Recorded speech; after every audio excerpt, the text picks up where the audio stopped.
কান চলচ্চিত্র উৎসবের পোস্টারে এবারই প্রথম জোড়া অফিসিয়াল পোস্টার প্রকাশ করেছে আয়োজকরা।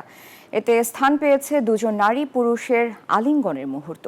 কর্তৃপক্ষ জানায়, পোস্টার দুটির মাধ্যমে দুই প্রয়াত ফরাসি তারকা আনু ক্যামে ও জয়া-লুই ট্রাতিনোর প্রতি শ্রদ্ধা জানানো হয়েছে।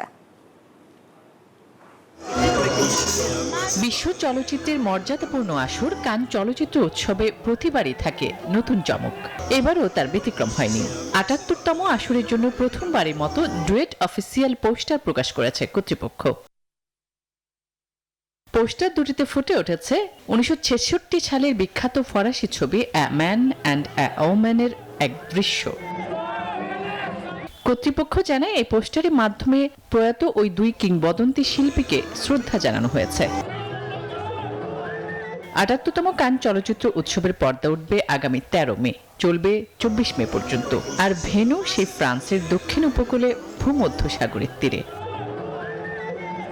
আসমাতুলি, নিউজ 24।